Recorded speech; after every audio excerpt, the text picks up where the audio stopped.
Aitzwail, mi'etzep kwakwilam. Good day, everybody, and welcome. Welcome to our third installment of our webinar series for our Lunch and Learn sessions with Len Pierre Consulting. The purpose of these webinars are really to make these conversations accessible, meaningful, and engaging for all of our friends and colleagues across Turtle Island, also known as North America.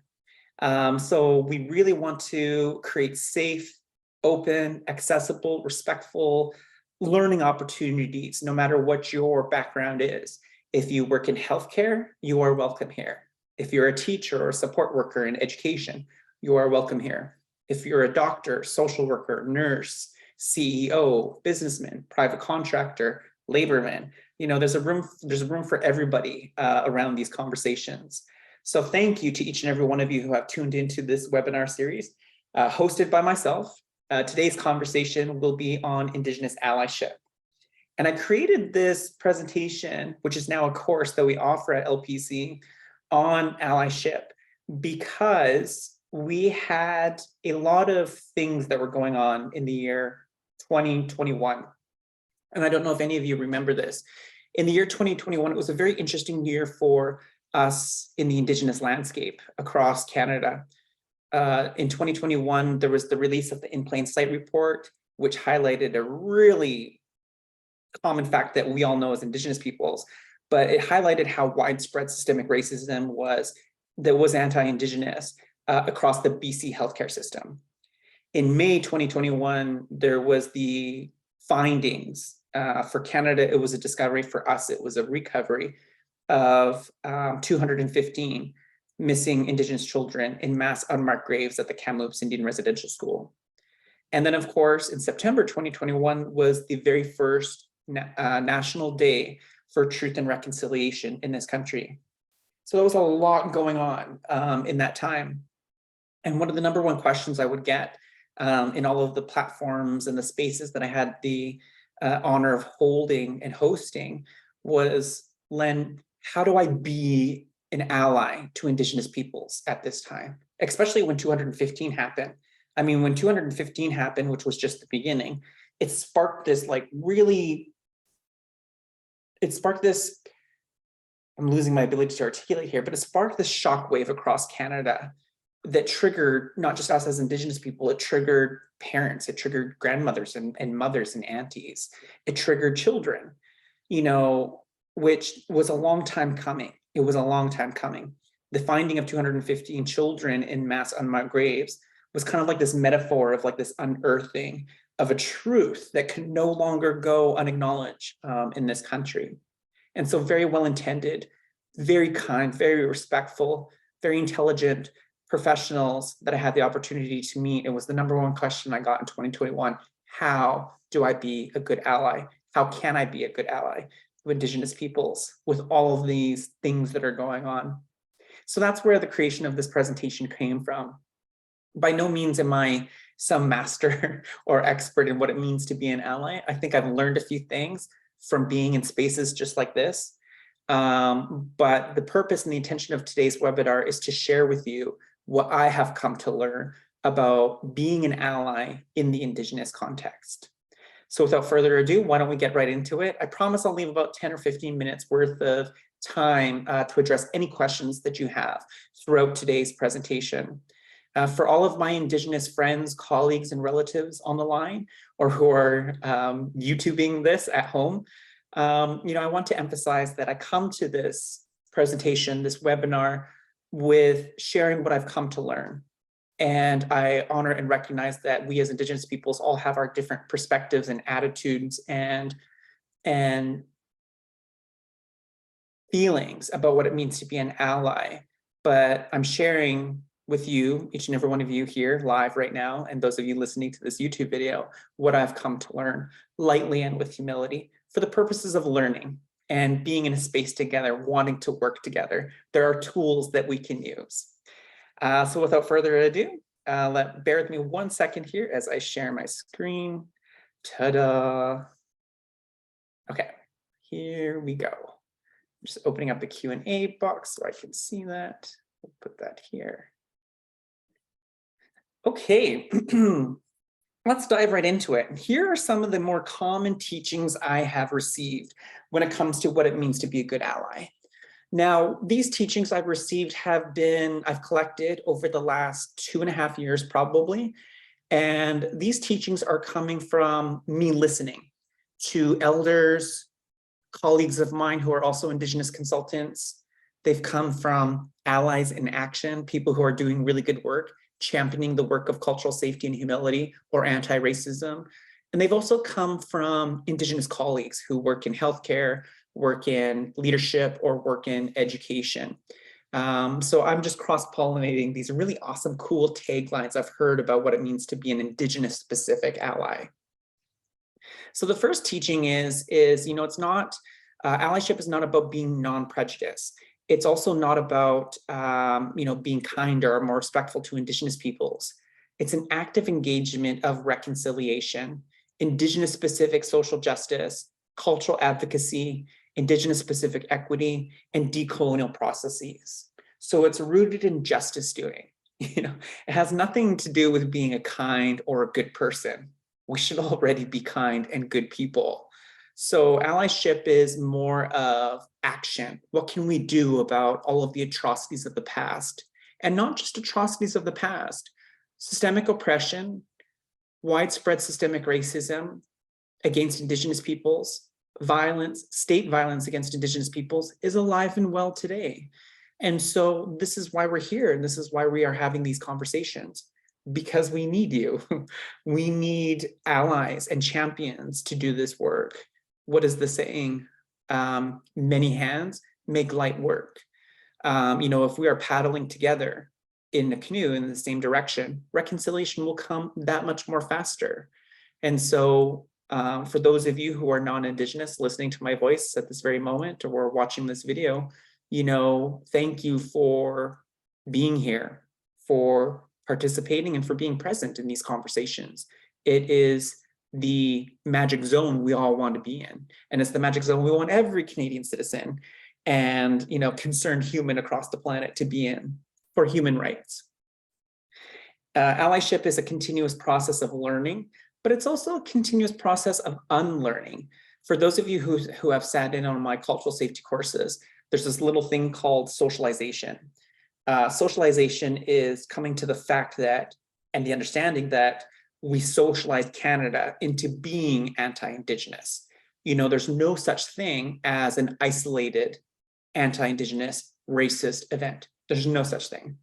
It's a product and a manifestation of socialization. We socialized Canada into being anti-Indigenous.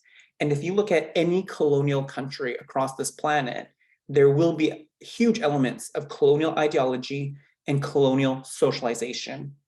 When settlers move into lands and territories seized from Indigenous peoples, they spread colonial ideology, and there's widespread socialization that is anti-Indigenous in nature. That's the source of anti-Indigenous racism in this country, and in the United States, and in Australia, and any other colonial country. So through socialization, we've picked up a lot of things that we need to, unlearn.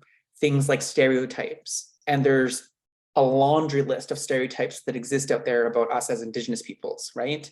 And you've probably all heard of these ones. These are just the common ones I hear, and they're stereotypes. Misinformation or disinformation. The myth that we don't pay taxes. Yes, we pay taxes. The myth that we all get free education. No, there's no such thing as free anything. The myth that we have a genetic predisposition towards alcohol or addiction.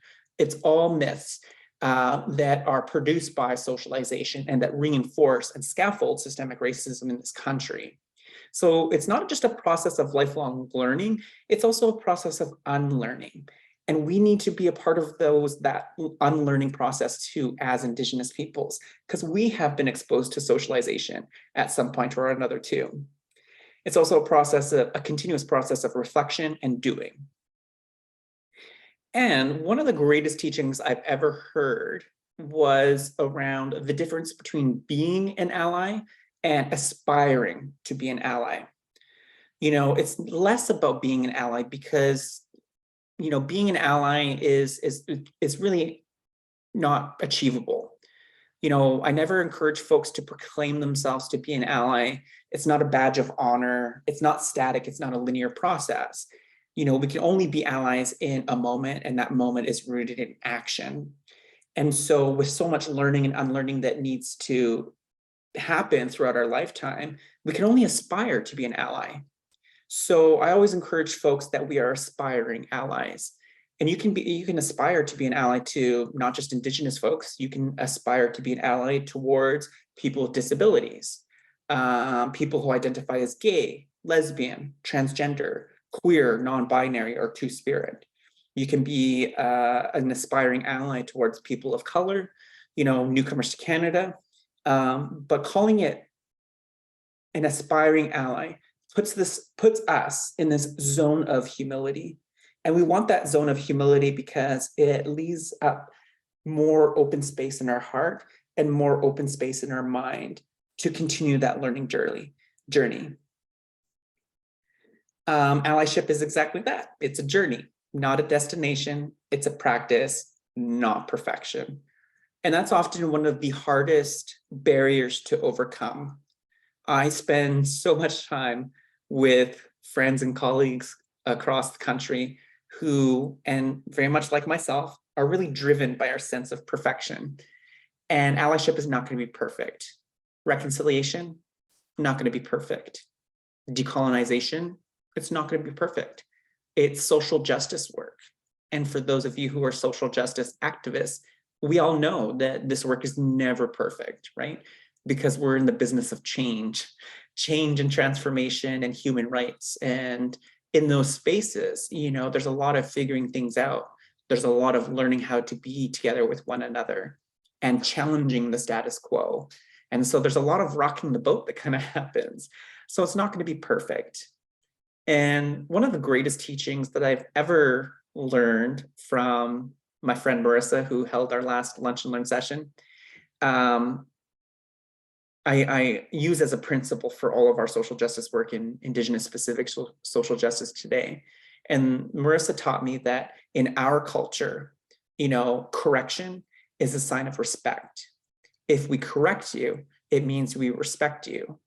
So for people who are afraid that allyship is going to be perfect or not perfect, or people who are afraid of making a mistake, saying the wrong thing or doing the wrong thing, you know, please know that, you know, allyship is not going to be perfect.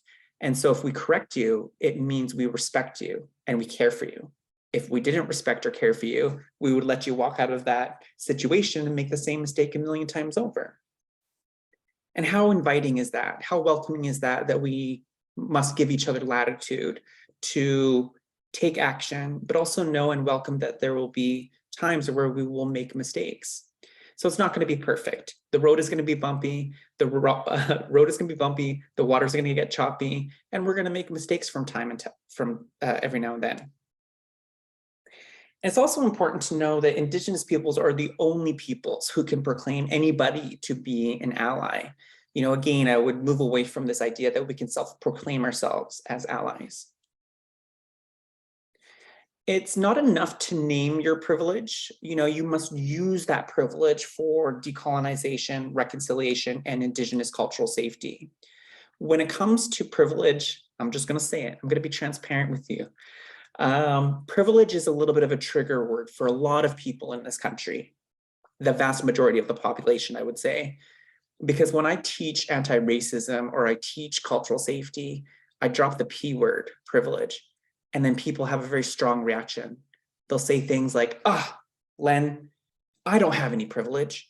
I had to work really hard to get where I am. Or Len, I struggled a lot to get to where I am today. And I'm like, that's great. That has nothing to do with privilege. Privilege does not mean that you never had to struggle, that you're racist, that you're unkind, or that you had everything handed to you in your life. That has nothing to do with privilege. Privilege is understanding and coming to terms with we all carry specific identities, and we all interact with our environment and the world and society around us based on those identities. And in this country, in this society, we are treated differently because of our identities that we carry. If you identify as a woman, have you ever experienced being treated differently because you identify as a woman? I bet you have, right? So in that regard, men would have a certain privilege over women because of a gender difference, right? So to some degree, we all carry some version or some form or some degree of privilege.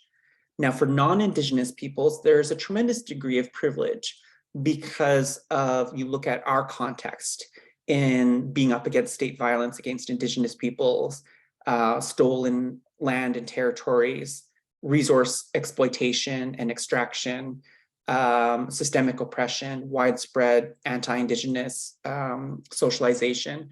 You know, people who are non-Indigenous have a colonial benefit that they receive. So that's a privilege in itself. So we must name those privileges, and then we need to start working with them and not being afraid of them or intimidated by them. A tremendous degree of allyship would be really kind of following more of an Indigenous-led formula or practice versus an Indigenous lens. So the difference between Indigenous-led versus Indigenous lens is Indigenous-led is where we make space for Indigenous peoples to do the work that is needed to be done. However, at the same time, within that, there's a little bit of a pitfall. We can unintentionally and sometimes systematically create systemic racism if we just give, let's say, all the Indigenous issues and cases and work to the Indigenous staff person on the team, in the community, or in the organization.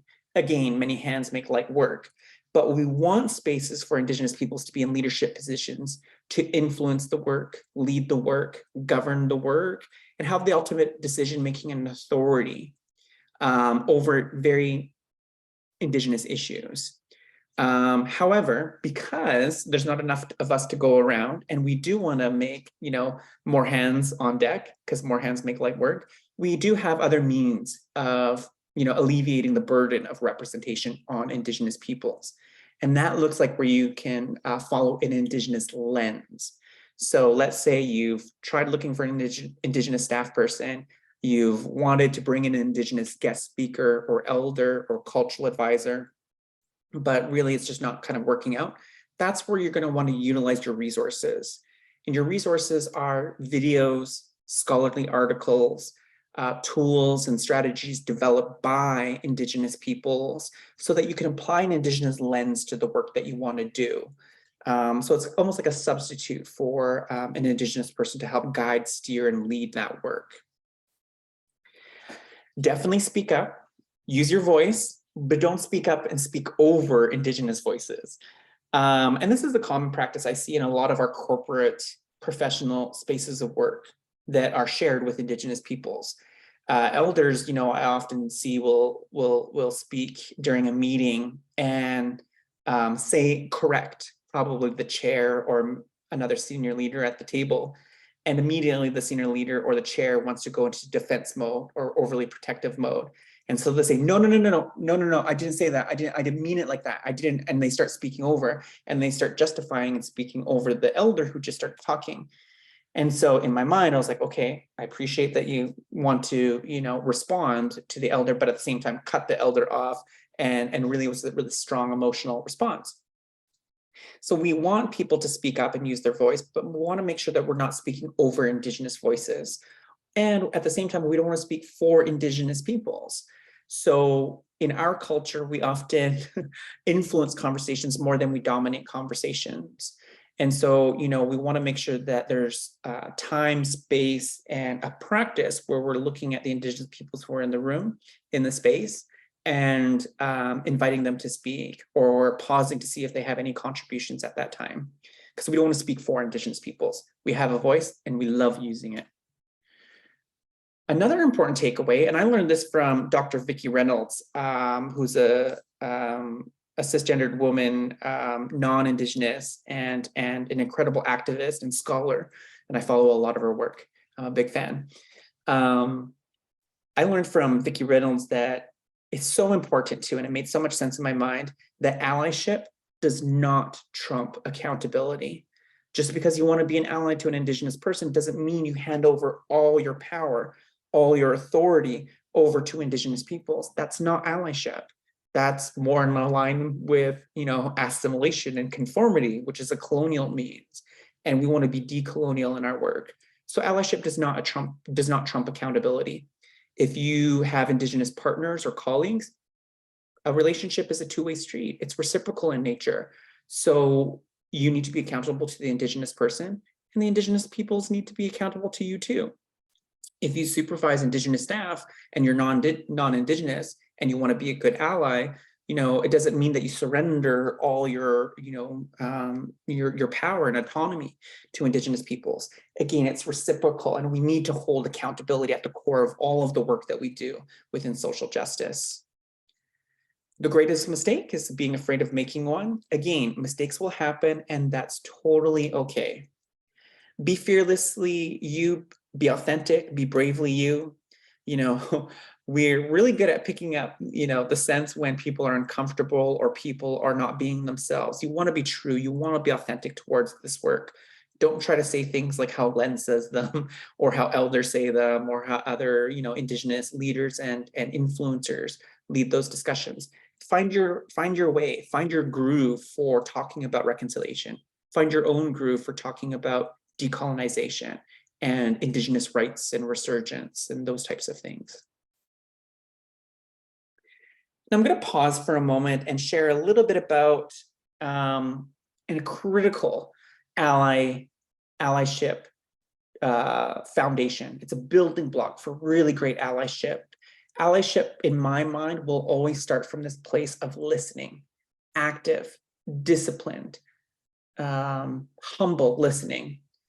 Now, it's important to know that in our culture here in the Western developed modern day world, we have a workplace culture that values dominating conversations and that values listening to respond to people. And so allyship, real allyship, and if all the amazing allies that I know in my life were first grade listeners. So I thought that I would add this slide of the importance and the value of listening. And listening is one of the best teachings I've learned from elders in my life. As a speaker, the teachings I've gained from the art and the power of listening has really transformed my life over time. I don't think I would be where I am today without this teaching, this important teaching of listening. And I've learned from my elders that, all great speakers, because I am a speaker, I speak for a living, all great speakers are first great listeners. And if you've ever heard of it, very eloquent, very articulate chief or elder or knowledge keeper stand up and hold space and speak publicly, and you're like, oh my God, that person's such a great speaker. I can name like 100 off the top of my head. They were all first great listeners and are amazing listeners. And being an ally will require you to speak up and to use your voice. But if you want to speak up and use your voice in the spirit of allyship, you will first need to master your listening skills. And here are some other teachings to help you. Our elders are always good. And I know this is not an Indigenous practice, but a lot of our elders have picked this up. And I've learned this from many aunties and uncles in my life. They say that you have 2 ears and 1 mouth for a reason, so that you may listen twice as often as you speak. And you don't have just the 2 ears on the side of your head, right? You have 3 ears. You have the 2 on the side of your head, and you have the ear in your heart. So don't forget to listen with your heart either. Listening with your heart requires emotion. It requires your identity, and it most definitely will require your vulnerability and your discomfort. Because social justice work is not easy. It's hard. It's hard work, but it's also heart work because our hearts are in it. So you will find yourself in many occasions in emotional conversations and in emotional and vulnerable places of learning. And that's to be encouraged. But don't just think with your mind, also think with your heart. And again, instead of listening to respond to somebody, especially when you're working with Indigenous folks, try to listen to understand, not to respond. So when you're listening to somebody, how does their story resonate with your story? What emotions does it stir up for you? Because when you're exploring that emotional side, when you're listening with your heart, when Indigenous peoples are sharing with you, you will find your empathetic self. And empathy is not the same as sympathy. Sympathy is like, oh, you poor Indigenous folks. We don't need any of that. What we need are empathetic folks who say, wow, like if that was me, I would be freaking angry. And I am angry and I am upset. And you don't deserve that. How can I help? What can I do? Boss me around, right? Like that's the empathy. Empathy is where the magic kind of really happens. So we want to listen to understand, not listen to respond.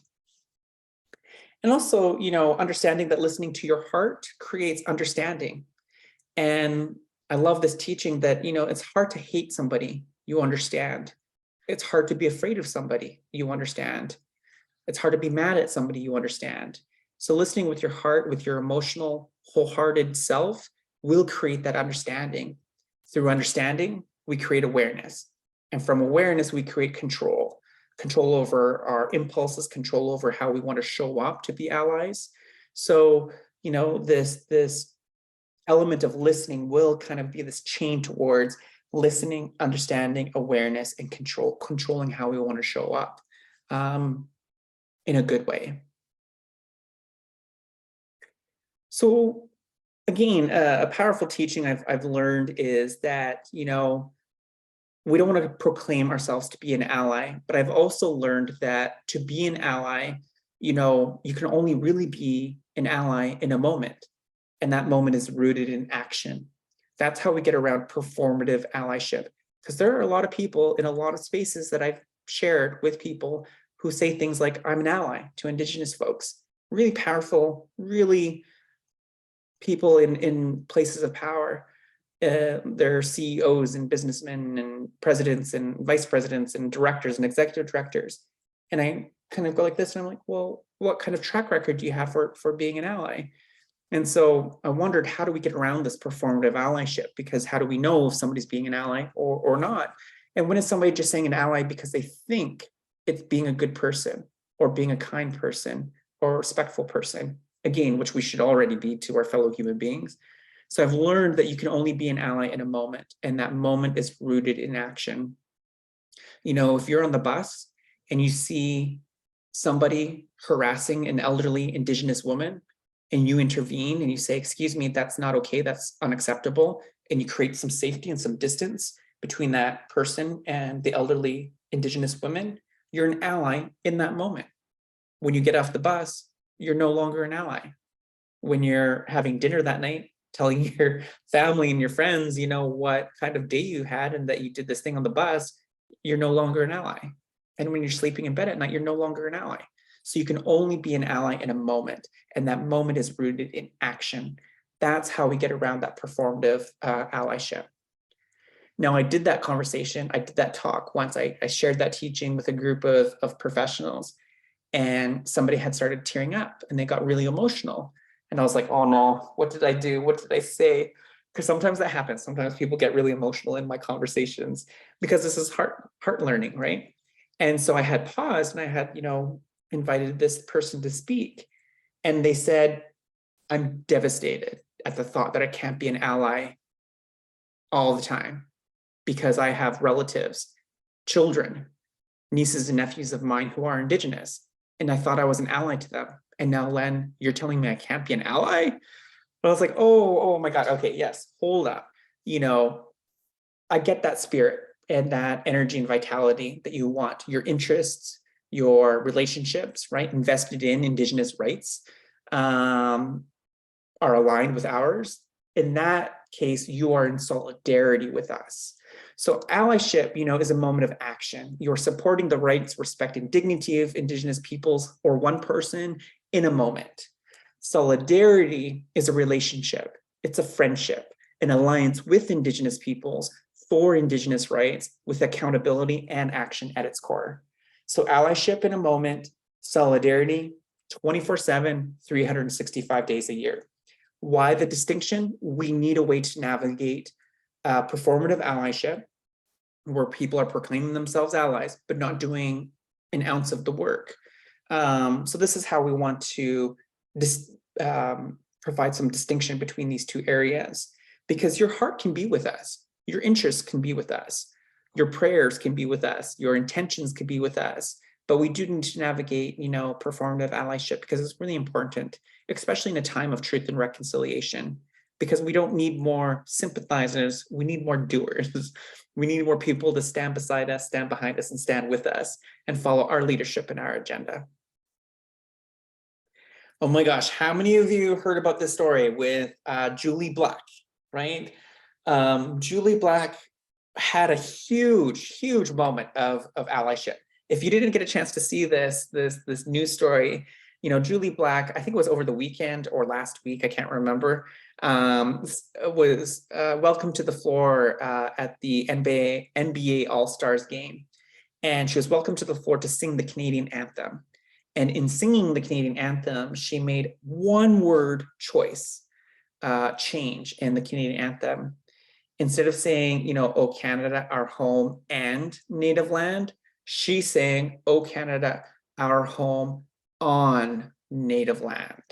Wow. And it sparked this huge news story coverage. I saw her on the news. I saw her on ET Canada. And so it was a huge allyship moment in action. She had a platform. She knew the world was watching. She knew the sports world was watching. She knew everything that was going on in an Indigenous country today. And she had a platform. So she saw a moment and she took it. And in that moment of singing that anthem, she was an ally in action. She had the courage to say and do what was right. She knew there would be backlash. She knew there would be resistance, but she had prepared for the outcome and for the result because it was the right thing to do.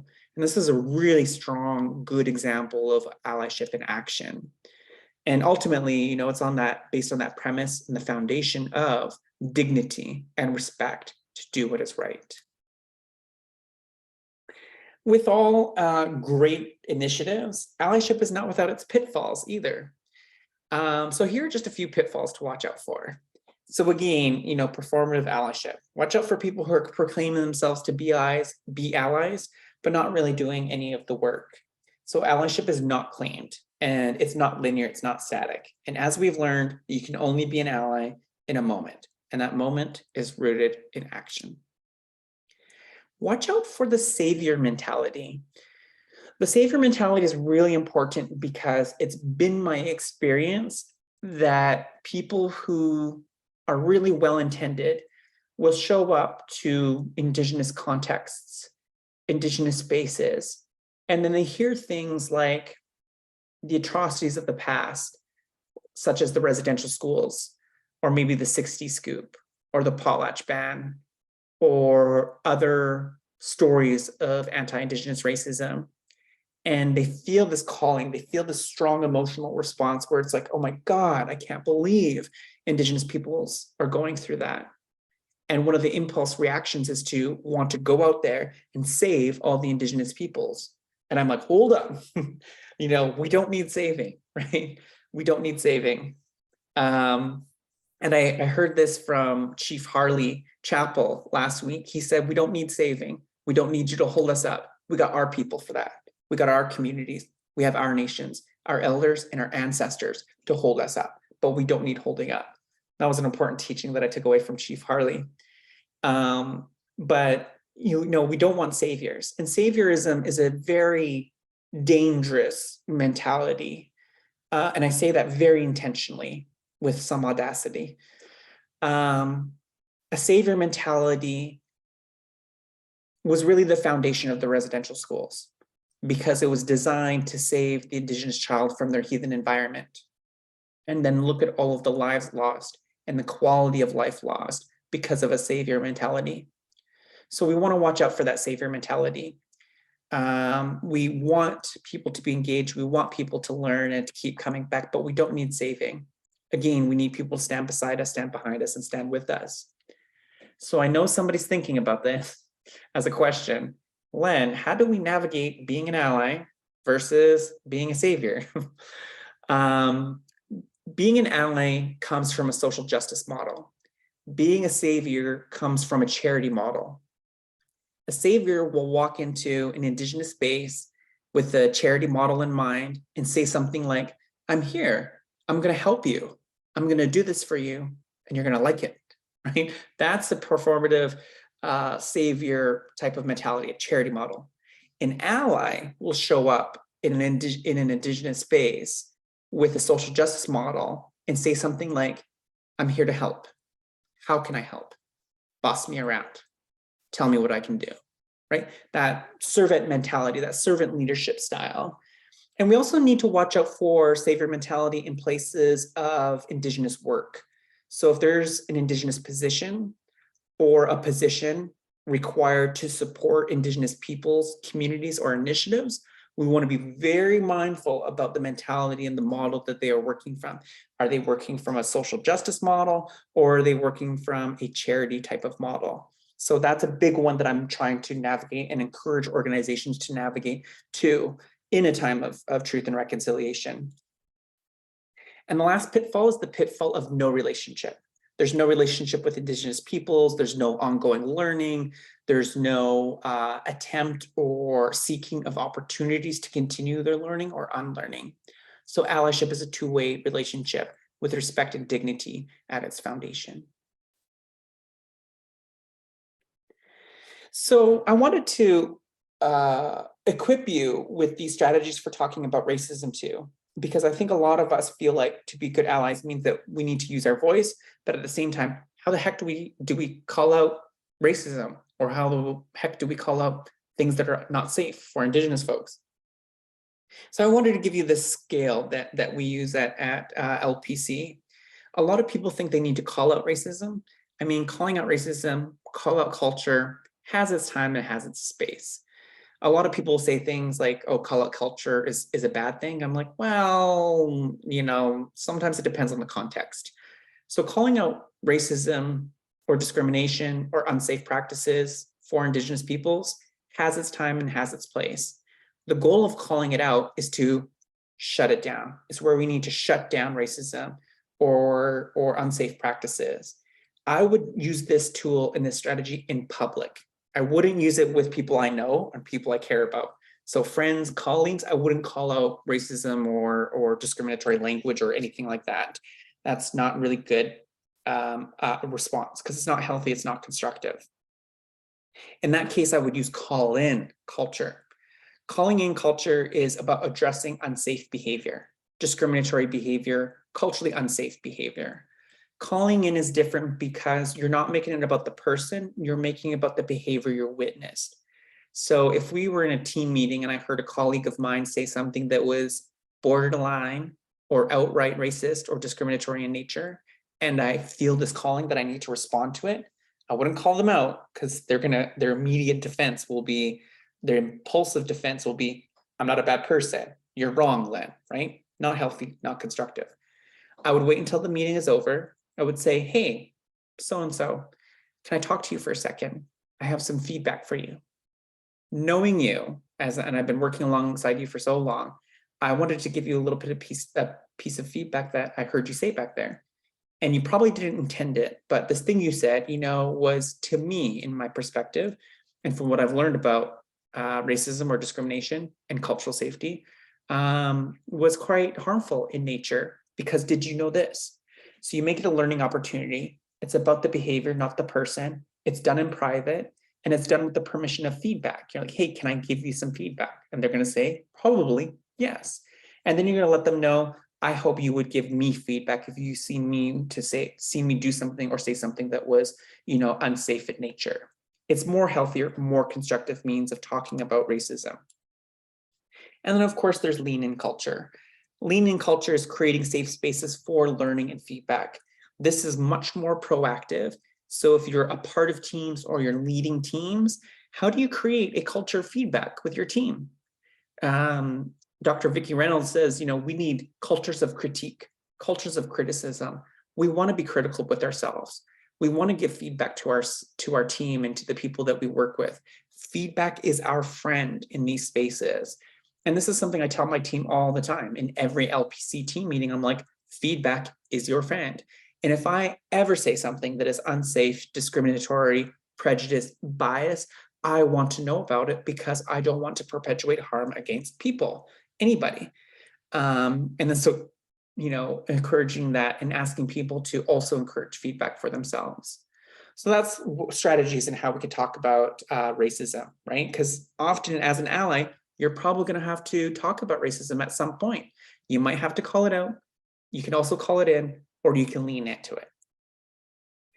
So with that, I'm going to bring our session here to a close and open up the last 15 minutes for a dialogue and a conversation, and answer any questions that you might have, or share any responses that you have with the rest of the group here. If you are looking for your next step, if you're looking for your next destination on your journey towards allyship, and you would like to keep your learning going, I highly encourage participants of ours to visit our friends at Culturally Committed. Culturally Committed is a cousin organization along Len Pierre Consulting. We started in the same year. We were born in the same year and the same month.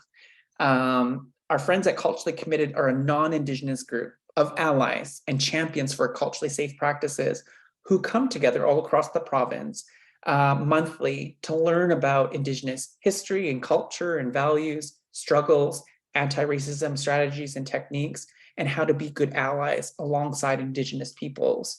So that's Culturally Committed. There's a QR code there. If you scan the QR code, it will bring you to a monthly newsletter sign up, and you could get a sense of all of the workshops that they offer for that corresponding month. Live virtual workshops, resources are shared openly, and it's a wonderful, wonderful method and practice because they don't rely on the labor of Indigenous peoples.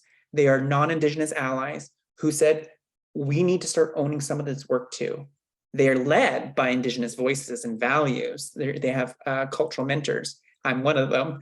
But they're owning the work, and they are mobilizing it forward and creating an open, free space for learning and a community of practice.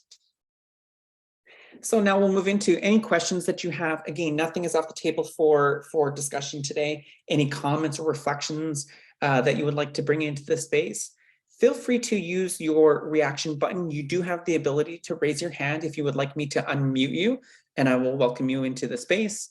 Or you can type it into the Q&A function. So yeah, let's move into that. There is a version of this PowerPoint presentation on our website at lenpierreconsulting.com. Here's my email. If you have any suggestions for future webinars that you would love to learn about. One person did send me feedback from our last session, wanting to learn more about environmentalism and environmental protection through an Indigenous lens, which now I'm looking for a speaker on those areas. If you have one, shoot me an email and let me know. And of course, if you would like to keep in touch with finding and locating future upcoming webinars that are free and open to the public, no matter what your background is, law, education, healthcare, the space is open to everybody. Do give me a follow on Facebook, Instagram, or LinkedIn, as that's where I will be promoting the next series of webinars. Whew. So I'll stop sharing my screen here, open up the floor, and see if anybody wants to bring anything into the space.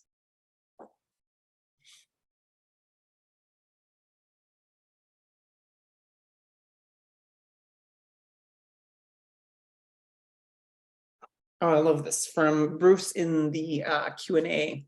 Indigenous and allies start with a relationship basis. How do I start that conversation? If I want to dialogue with the Squamish Nation, for example, how and with whom do I respectfully start that relationship? That's a really good question. So when you want to work with any Indigenous nation or Indigenous community, because we have a lot of urban Indigenous organizations and communities as well, we want to be incredibly intentional with that work. If you want to work with us, it's important to know that we have a tsunami of professionals who also want to work with us. And I call that the burden of representation. Because in a time of truth and reconciliation, elementary schools, high schools, post-secondary universities, law firms, private businesses, municipalities, the provincial governments, federal governments, are all busting down our doors wanting to work with us. And so our number one question will automatically be, why would you like to work with us? And how will that benefit us and the community and our agenda moving forward? And that's me speaking on from when I used to work with our community, my own community of Catesy. And so we must be very intentional with us showing up, wanting to work with Indigenous communities. Number one, why do you want to work with us? What is the benefit? What is the cost towards Indigenous peoples? So within that, we also want some humility when we're working with Indigenous peoples too, because it might be yes, but it might be not right now. We're just too busy. We're just so caught up in all of the other things we have on our plate right now. So we'll need patience and we'll need humility. And that humility is important because we might get a no specifically from the nation. But the good news is that there's multiple growing platforms to show up to be an ally and to be in relationship with Indigenous peoples. That's why I wanted to share that platform of culturally committed, is because it's a platform. It's a place that you can go to on a regular basis and develop relationships with cultural mentors, cultural advisors every single month and learn from them. Not, the ideal for everybody, but it's a starting place. And the same can be said for, universities, libraries, communities, LinkedIn. But you can also be in relationship with Indigenous peoples. If you're looking for people to follow us on social media, follow activists, follow knowledge keepers and elders who are on social media, social media influencers, follow podcasts, buy books. That's another way of being in relationships so that you're continuing your learning. It's not going to be that direct one-to-one relationship, right? But at least you're laying down the foundation for being in good relationship when the opportunity does happen to present itself. Hi, Len, great presentation. I was curious about how to include and engage children in allyship and being allies. Oh, that's a really good question. I would engage children in allyship teachings by talking about it. And we have age-appropriate resources to talk about allyship. I know because I have, when I was promoting this session, a lot of my parent friends were like, we're talking about that. My kid's talking about that in kindergarten. I haven't seen those resources, but I know that they must be out there. But start to look for age-appropriate resources and then start to kind of follow Indigenous resources at the same time. And talk about the importance and the value of being a good friend or showing up and having somebody's back, right? So having somebody's side. I think ultimately what we want to do with children and with youth is to create the foundation to respond. Ultimately, the greatest harm that we've experienced in recent decades is non-response by the non-Indigenous community, right? People that have passively stood by and watched our suffering for far too many years, for generations actually. And so what we want is to raise a generation of people who feel a need and know that it's the right thing to do to respond to oppression, to speak up and say, that's not right. And we have people like that in Canada. We as Canadians do that every single year. When we see human beings on the other side of the planet, fighting for their human rights or under some form of really hard, disgusting oppression, how do we respond as Canadians? We say, we do not stand for that, right? But it's very easy to not look in our own backyards and find the oppression and, the human rights that we're struggling to protect and defend in our own backyard, us as Indigenous peoples, right? So we want to start to tell children and provide the framework that Canada is not all sunshine and rainbows, right? And children know about atrocities on the other side of the planet and the other side of the world, because these conversations do happen, but we want to start to lay some groundwork, some foundation there. Would you consider doing your homework to learn as an action allyship, as solidarity, or something else? Oh, that's good. So I would say that you're laying the building blocks for being a good ally, because to be a good ally, you want to be in the know. You want to have some awareness. You want to have some self-research, self-education that goes along with that. You want to own your education and not just rely on Indigenous peoples. So you're laying the building blocks to be a good ally one day, right? Because your moment's going to come where you're going to have to say something. Do you know what you're going to say? A lot of people tell me, so many professionals tell me from very diverse and progressive families, tell me, my family sometimes says really inappropriate stuff. And I'm like, oh, well, how do you respond to that? And they're like, I don't respond. I'm like, oh, well, being an ally, would be laying the building blocks, the foundation for you to launch out of when you want to say something, when you want to respond to something. Because again, ultimately, what we want to do is we want to respond. And I know from talking to so many professionals, humans, when we don't respond, that kills our spirit, right? We are like, I can't believe I didn't say anything. And it eats away at us. If we feel this need of injustice, if we see injustice, hardship, oppression, and we don't do anything, we don't act, we don't respond, that eats away at us. That eats away at our soul when we don't respond. So, doing your homework will help you lay this strong foundation to be able to be an ally, an ally ready to go when the time is called. To be in solidarity with us would be to like social media posts, share social media posts, speak up, do transformative territorial acknowledgements, exercise cultural advocacy. Solidarity is like you want some type of ongoing demonstration of your learning and of your commitment to Indigenous rights as well. Take up space, hold space for Indigenous peoples, right? And start to share the work that we're doing as well. That's how we would look at the relationship between allyship and solidarity.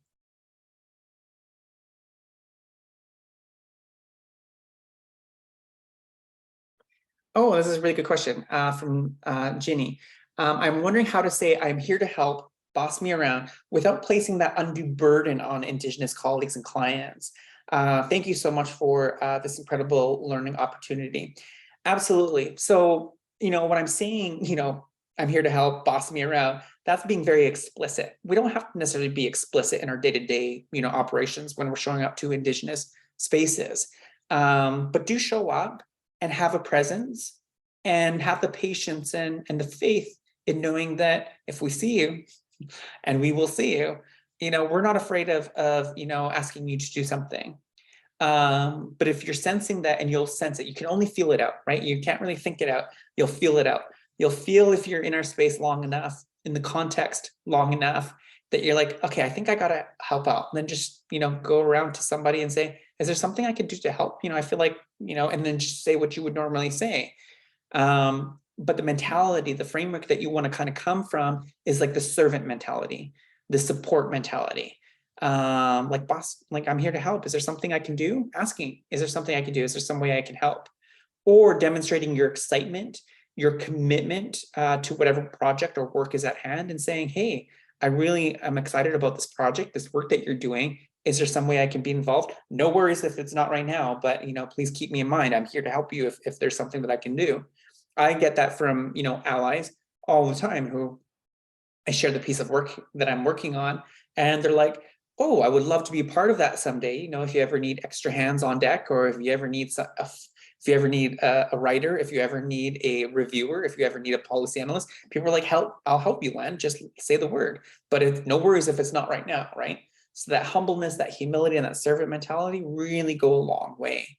But you want to be authentic about it, right? It's kind of like if you're ever invited to a friend's house for dinner or cocktails or lunch or something, and you see them in the kitchen, and you just feel this need to go, hey, is there something I can do to help? Are you sure? Lean into it. From Alex, regarding call out versus calling culture, in a scenario where I designated expert is speaking to a group of people that may include folks who are unfamiliar with topics related to Indigenous justice, how can you navigate calling in harmful actions of the expert in a respectful way, while also providing a learning opportunity and correction for the entire group? Yeah, so there's going to be some gray areas between calling out and calling in. I would look at call out as more of it's the tone and the style and the strategy that you use. Calling out is quite abrupt. Calling in is a little bit more subtle. It's safer. There's pausing, there's slowing down, and there's respect and dignity within it. So we can call out with respect and dignity in that kind of situation, right? These are people there's a person with a lot of power in the space. And I know this as a facilitator. So one of the things, like an example that I've had is somebody has a very unsafe question that was asked in a room full of professionals. And this person carried a lot of power. They were a physician, they were a doctor, well-intended, right? But I wasn't going to call them out and say, hey, you can't ask questions like that and shut them down, right? I said, thank you so much for your question. It's a good question, right? It's an interesting question. And I'm going to open this up to the floor to see if anybody has a response. But I would, really like to encourage us here that we want to be mindful about the language we use, because our language holds weight, our language carries power, and our language, has the ability to harm people. We want to be very careful when we're saying words like, and I'll say what they said, and using those examples as a learning opportunity. I'm sharing with not just that person, but with the rest of the group. And then at the time, I was freaking out because I was like, oh my gosh, I'm going to shut this person down. It's not going to be healthy. It's not going to be safe. But they actually were really receptive to it because it was respectful, dignified, and it was a learning opportunity. That's still, I would say, leaning in and calling in versus a calling out, but it's a learning opportunity for the group as well. I would say, like, the calling out is when it's in a group of people you don't know, so they're strangers in public, and it just, again, you need to shut it down. I would look at safety is probably the primary function of calling out. Thank you for your learning today. You are most welcome. Thank you for the suggestions on allyship. Do you have any specific guidance in healthcare? Yeah, do check in with your Indigenous department within healthcare. Absolutely. See what tools and resources they have for anti-racism and cultural safety. Every health authority is working on these projects, but also continue to do your own scholarly research in the area of cultural safety and in healthcare. That's going to give you some case scenarios, some situations where you're going to need to have in your back pocket to know what to prepare for when your moment of allyship comes up, right?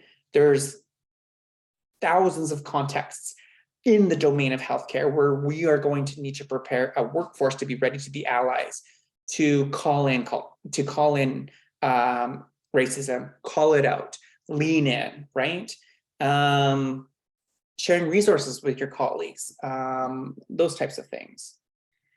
You are most welcome. Okay, we are at 1 o'clock on the dot. I just want to say thank you all so much for being a part of our third session here. Do stay tuned. Hopefully you found that meaningful. As always, thank you for your presence here. Your presence matters. Thank you for your participation. It matters. Thank you for listening, learning, and leaning into this conversation. We'll see you at the next webinar. Have a great day, everybody. Bye-bye.